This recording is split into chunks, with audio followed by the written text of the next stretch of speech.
Hello, everybody. It's Dave Neal, stand-up comic, and we have a Bachelorette recap night one. As I always do every season, we take notes, read them back to you. No edits, no jump cuts, just me and you. And let's hang out. It is early here in Los Angeles. We have a ton of content to get to today.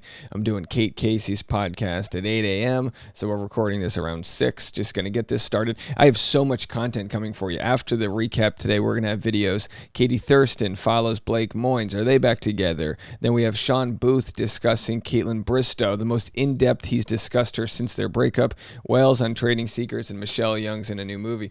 Lots going on. Follow me on Instagram at DNeals, and don't forget I'll be live every morning on Patreon, patreon.com/Dave Neal for behind-the-scenes bonus content. Whatever we don't get to today on the YouTube channel, we wrap it all up with unique content on the podcast every afternoon, Bachelor Rush Hour. Okay, let's get into it. Here's Charity. She's ready to go. Jesse announces that it might rain. Oh, big deal in Southern California. It might rain. A rarity. And they've built this pergola of sorts. They probably just, I don't know, bought it off of Home Depot, saved the receipt, and returned it afterwards. We have the bros popping champagne, chanting charity, charity, which is a lot of fun. It would be better if they were chanting let's donate money to charity, but instead they're trying to donate to Charity's heart. All right, folks. Meanwhile, Charity has that Jess Gerard body glitter on, of course, the one we know very well, working for, a little body glitter on the clavicles, just to let the boys know you mean business. Aaron B. first out of the limo. We're going to have a ton of different guys here. Where do we even start? He tells Charity the sparkles match her eyes, which chef's kiss. Good improvised first line. You can go into this with as many different lines as you want, but the second you get out of that limo, trust your gut, say something sweet about how she looks. That's what you got to do. And then Josh, we have a Harvard graduate student, then Joey, the tennis pro. So lots of people coming in. Kaylin walks up and says, "This is wild." And it's like, it sure is. It sure is wild. And then he's a doctor, whips out the stethoscope. There he is right there. Says it's a heart beating just for you. Smooth line. If I were Charity, I'd ask for a full physical. I'd be like, all right, cough, look to the left. Not every day you get free health screenings. She's like, oh, yeah, you want to bring out the stethoscope? What's this rash I have under my armpit? What's that? Is it fungal? All right, we had a white guy named Tanner, which is always redundant. Every white guy's named Tanner. They wanted to name me Tanner. I'm basically a Tanner.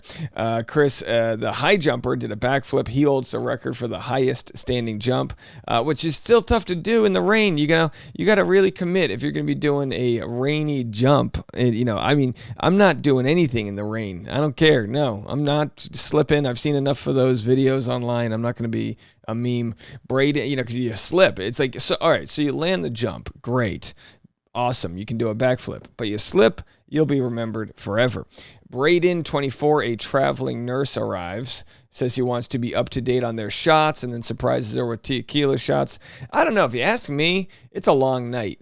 I'm not doing a tequila shot and then doing 9 hours of interviews after that. That would be heartbreaking. I'd be like, look, let's say it's a tequila shot. Give me a soda water and call it a day.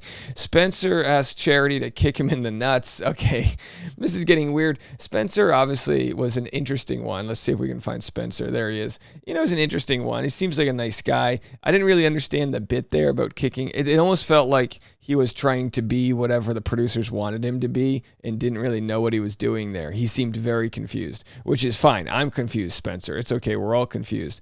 Then we have Caleb, the pro wrestler. He arrives in a cowboy hat. There he is. His wrestling persona is a self-loving douche. Wait, we already had Nick Viall. We don't need an... Okay, come on. We're all friends here. Lots of gimmicks, as always. Everyone's doing something weird. Taylor opens up with a selfie stick. There he is. Says, hey, kids, I'm meeting your mom for the first time. Hey, that's a good line. That's a really good line. In the off chance that it ever pays off, that would really be the funniest way to show your kids. Hey, I met your mom on a dating reality show. We banged in a yurt. Oh, cool. Cool, Dad. You're so environmental. It's like the year 2042. Everyone lives in yurts because the housing crisis has imploded. I'm still driving a Tesla. Okay, where do I charge this thing? John Brink, that's really the state of society. A bunch of Tesla Teslas plugged into yurts, solar-powered yurts. John brings a fortune cookie that says, "You'll meet the man of your dreams tonight. His name is John," which is very smooth. That's a smooth line. And then Doughton, excuse me, arrives. Stylish, tall, good-looking, charming. This is what women call trouble, okay? When someone goes, "Oh, he's going to be trouble," of course we know that means she's into him, and she knows she's not going to be able to say no to that charming smile of his. Jesse tells Charity the man she is about to meet is somebody she already knows. Jesse says this man is adamant to be here tonight. Of course, we know it's her older brother. She's worried. She's like, "Please, for the love of God, don't make it be Zach. Please. We're trying to have fun tonight, okay?" So then he gets prepped to be the bartender, a.k.a. undercover brother. Charity gives a toast. And then Joey gets, there he is, undercover brother. And then Charity gives a toast. Joey, the tennis pro, gets the first chat with her. Always good news right there for Joey, the tennis pro. He says he's never watched the show before, which of course will always lead to a Greg Grippo moment where you get edited in a bad way because you don't watch your words because you forget that the cameras are going to do anything and say anything against you. All right, that's always fun. Fly blind, old Joey boy, fly blind. What is he from? Is he from Philly or Pittsburgh or Pennsylvania? But either way, he lives in Hawaii as a tennis coach. Let me tell you something. Now, I love Hawaii. It's beautiful. But if you're a white dude who moves to Hawaii to be a tennis coach, my guess is you're an F-boy, which I don't blame you. In your 20s, you're an F-boy till proven otherwise. That's fine, Joey. We like him. He's got the nice hair. He's got tennis pro hair. Charity says Joey gives her butterflies, and there's something about his smile. All right, and then we get cider and donuts sent in. I don't have the photo of this sent in from James's mom in Apple Orchard, Indiana.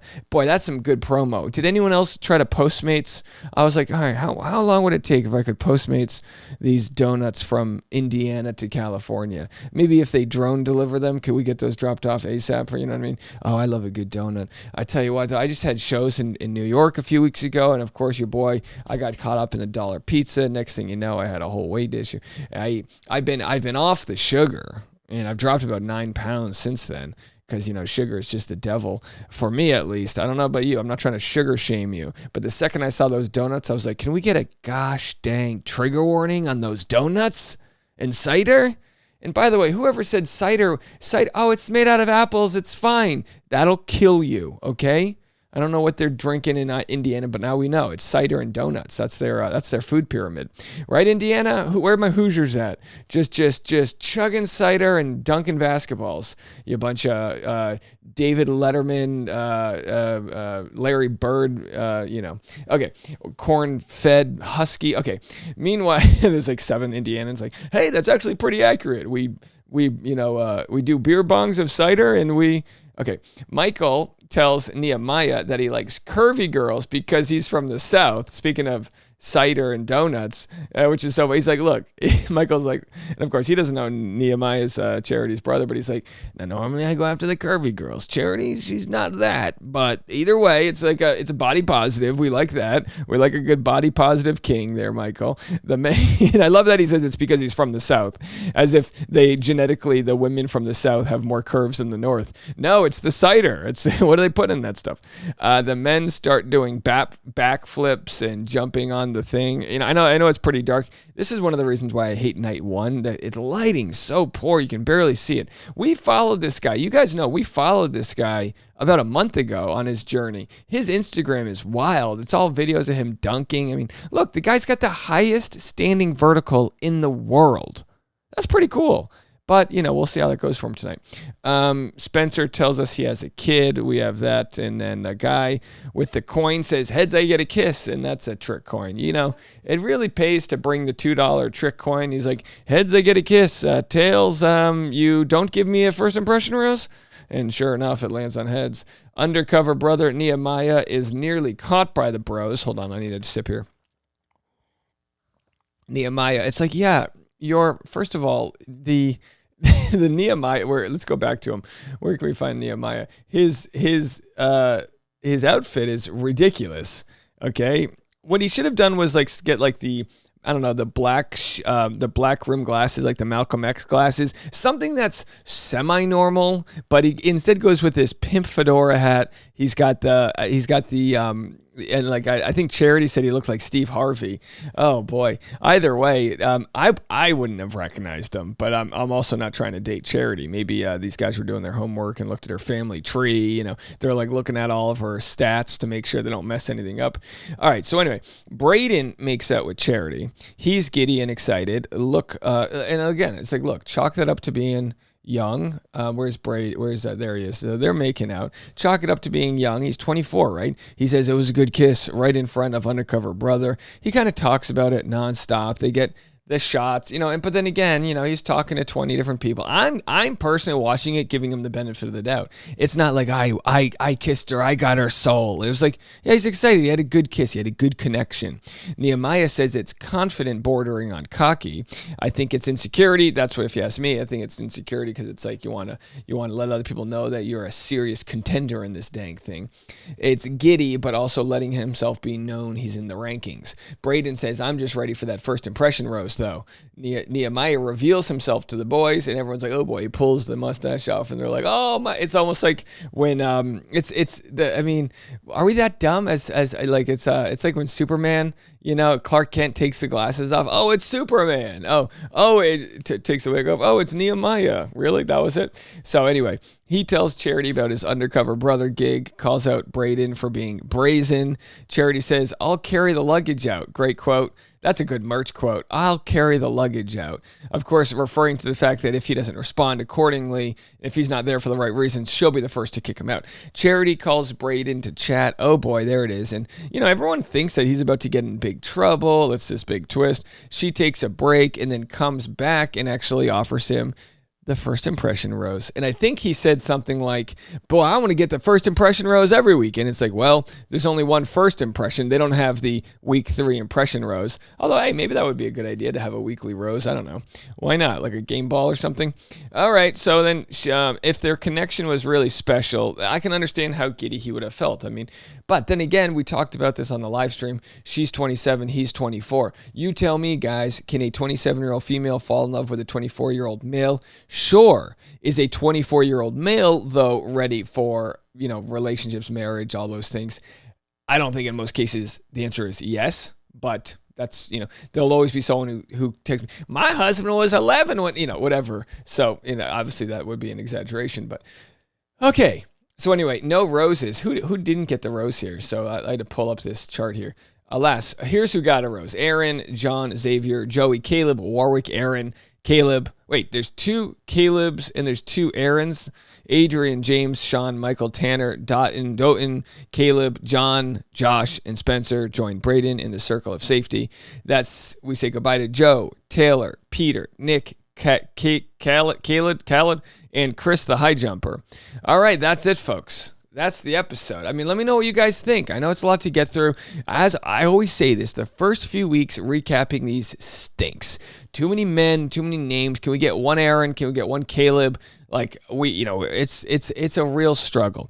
But we've got a lot going on. A lot going on. On the Dave Neal Show, that is where I'm hosting the Driving with Dave videos. I'll have more clips from my chat with Corinne, some behind the scenes moments you might not have seen. In fact, I'll do you one better. I'll share one with you guys right now. How about this? Let's go to the live stream. You guys ready for this? I'm going to go right here to my Patreon, and I made these yesterday. So hold on one second, guys. I'm doing this completely live. I'm giving this to you guys. Here's Corinne from my last episode of Driving with Dave. If you haven't watched this yet, you can go get this over on the Dave Neal Show. I'll post a link in the comment section. Here's a quick clip for you. Sorry. Hold on, let me do that again. Here you go. My weapon. I will never not flirt with people. That's just me. How did that play with the other ladies of the season? Well, they just didn't like it. Yeah. They just didn't like it. They were mad when I was napping. They were mad when I was awake and stealing their mans. So, I was like, make a decision. I'm either going to nap or I'm going to steal your mans. Yeah, you can't steal a man while you're napping. They should be happy that you're taking Exactly. I was doing you a favor. So what's your nap schedule like? All right, so there it is, Corinne Olympias. If you want to go check that out, there'll be a link in the comment section. You can go watch right now if you haven't checked that episode out. We'll have more content coming all day long, so make sure you're subscribed, leave a comment, hit the like button for the algorithm, and we'll see you in a few minutes.